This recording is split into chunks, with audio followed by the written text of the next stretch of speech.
அனைவருக்கும் வணக்கம்.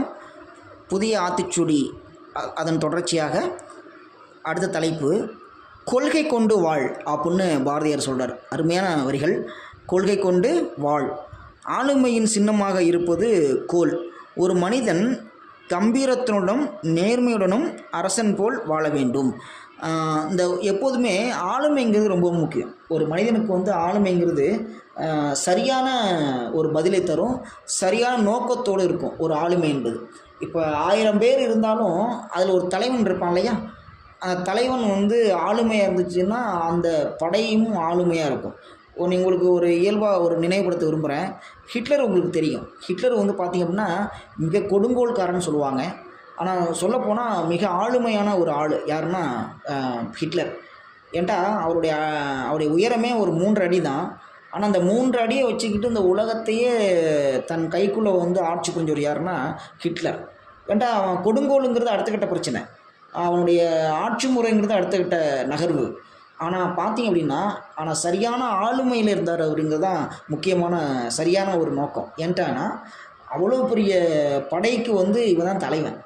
ஒரு தலைவன் சரியில்லை, ஒரு படை தளபதி சரியில்லைன்னா அந்த படையே தோற்று விடும்பாங்க. ஆனால் அந்த படைக்கு மிகப்பெரிய ஆணிவர இருந்தவர் யாருன்னா ஹிட்லர். அப்போ பாருங்கள், ஒரு 3.5 அடி இருந்துக்கிட்டு இந்த உலகத்தையே ஆட்சி புரிகிறாரு அப்படின்னா அப்போ என்ன ஆளுமை அப்படின்னு பார்த்தீங்கன்னா, அப்போ அந்த அவனுடைய ஹிட்லருடைய படை தளபதி என்னென்னா ஒரு டைம் கேட்கும் பொழுது, நீங்கள் எப்படி இவ்வளோ தைரியமாக இருக்கீங்க, இவ்வளோ சரியான ஆளுமையில் இருக்கீங்க அப்படின்னு கேட்கும்பொழுது அழகாக சிரிச்சுக்கிட்டே ஒரு பதில் சொல்கிறாரு. என்ன சொல்ல பார்த்தீங்கன்னா, இவர் 3 அடி தானே, நீ என்னை எப்படி பார்த்து பேசுகிற அப்படின்றார் கேட்குறாரு. அந்த ஹிட்லர் அவர் படை தளபதி பார்த்து கேட்குறாரு, நீ என்னை எப்படி பார்த்து பேசுகிற அப்படின்னு கேட்கும்பொழுது அவர் சொல்கிறாரு, நான் தலை குனிஞ்சு பேசுகிறேன் அப்படின்றார். நான் உன்னை எப்படி பார்த்து பேசுகிறேன், தலை நிமிர்ந்து பார்த்து பேசுகிறேன். நான் என்னுடைய தலை எப்போதும் நிமிர்ந்து தான் இருக்கும். எனக்கிட்ட யார் பேசினாலும் என்கிட்ட குனிஞ்சு தான் பேசணும், அதான் என்னுடைய ஆளுமை அப்படின்னு சொல்கிறாரு. பார்த்தீங்கன்னா பாருங்கள், அவருடைய எவ்வளோ பெரிய அருமையான கூற்று அவர் சொல்கிறாரு. நான் யாரை பார்த்து பேசினாலும் தலை நிமிர்ந்து தான் பேசுவேன், என்னை யாரை பார்த்து பேசினாலும் தலை வணங்கி தான் பேசணும் அப்படின்னு சொல்கிறாரு. அப்போனா பாருங்கள், அவருடைய ஆளுமையை பாருங்களேன். அதுதான் அதை மாதிரி வாழணும் அப்படின்றாரு பாரதியார். அது எப்படின்னா ஹிட்லர் மாதிரி கொடுமையாக இல்லை, ஹிட்லர் மாதிரி ஆளுமையோடு வாழணும். ஒரு மனிதனானவன் எப்போதும் ஒரு ஆளுமையோடு இருக்கணும், தலை சிறந்து இருக்கணும். அப்படி இருந்துச்சுன்னா ரொம்ப நல்லா இருக்கும் அப்படிங்கிற விஷயத்த பதிவு பண்ணுறாரு. அதனால தான் சொல்கிறாங்க, ஆளுமையின் சின்னமாக இருப்பது போல் ஒரு மனிதன் கம்பீரத்தோடு இருக்கணும் அப்படின்றார். அந்த கம்பீரம் தான் ஆளுமை. அப்போ ஒரு மனிதன் நல்ல ஆளுமையோடு இருக்கணும், அதை கையில் விடக்கூடாது அப்படிங்கிறத அழகாக பதிவு பண்ணுறாரு. அடுத்தது கவ்வியதை விடேல். எப்படி பாருங்கள், கவ்வியதை விடேல். ஒரு காரியத்தை எடுத்ததற்கு பின் அதை பாதியில் விட்டு விடாமல் விடாமுயற்சியுடன் செய்து முடிக்க வேண்டும். அதாவது ஒரு விஷயத்தை நம்ம எடுத்துட்டோம் அப்படின்னா அதை பாதியில் விட்டுறக்கூடாது. இப்போ ஒரு கணத்தை தாண்டுறோம் அப்படின்னு முடிவெடுத்துட்டோம்னா தாண்டும் பொழுது ஐயோ தாண்ட முடியுமான்னு நினைக்கக்கூடாது. அப்போ என்ன பண்ணுவோம், விழுந்துருவோம். அப்போ என்ன பண்ணணும், முடியுங்கிற நம்பிக்கையில் நம்ம அந்த கணத்தை தாண்டணும். அப்போ தாண்டிடலாம் கண்டிப்பாக. நீங்கள் இந்த செம்மறி ஆடெலாம் பார்த்துருப்பீங்களா? நான் ரோட்டில் நடந்து போகும். அப்போ போகும்பொழுது பார்த்திங்க அப்படின்னா முன்னாடி போகிற ஆடு தலைக்கு கீழே போட்டு நடந்து போகும், அதை பின்னோக்கியே மற்ற ஆடுகள்லாம் போகும். என்னென்னா அந்த நம்பிக்கை என்ன நம்பிக்கைன்னா, அந்த ஃபஸ்ட்டு போகிற செம்மறி ஆடு சரியான வழியில் தான் போகுங்கிற நம்பிக்கை. சரிங்களா? அது எங்கே போகுதோ அதே வழியில் மற்ற ஆடுகளும் போகும்.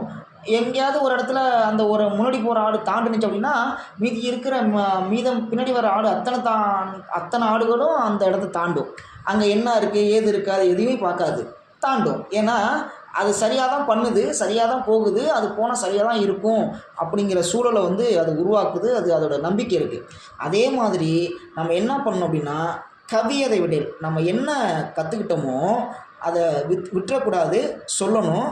ஒரு காரியத்தை எடுத்துட்டோம் அப்படின்னா அதை பாதிலே விட்டுறாமல் அது லாஸ்ட் வரைக்கும் விடாமுயற்சி பண்ணி அதை பண்ணிடணும் அப்படிங்கிற மாதிரி நம்ம செய்யணும். நீங்கள் உங்களுக்கு வேணால் வாழ்க்கையில் நடந்திருக்கும், இல்லை நடக்காமல் கூட இருக்கலாம், இல்லை நீங்கள் நடக்கலாம். ஒரு நாயை துரத்துது அப்படின்னா கடிச்சிட்டு போன்னு விட்டுருவோமா என்ன பண்ணுவோம், தலை தெறிக்க ஓடுவோமா இல்லையா?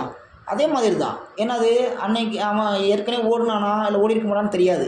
ஆனால் நாய் கடிக்க வந்துச்சுன்னா ஓடுவோமா இல்லையா? ஓடிடுவோம், தலைதறிக்க ஓடுவோம். எதுக்கு? உயிர் பயம். அதே போல் அப்போ ஓடுவோங்கிற நம்பிக்கை இருக்குது, நாயை விட நம்ம வேகமாக ஓடுவோம் அப்படிங்கிற நம்பிக்கை இருக்குது.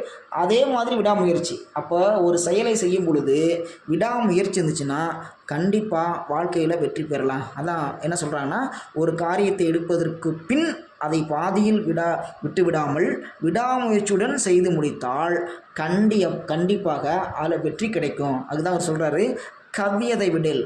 நீ ஒரு காரியத்தை எடுத்துட்ட அப்படின்னா அதை விட்டுறாத, அப்படி செஞ்சீங்கன்னா உன் வாழ்க்கையில் நீ வெற்றி பெறலாம் அப்படின்றாரு.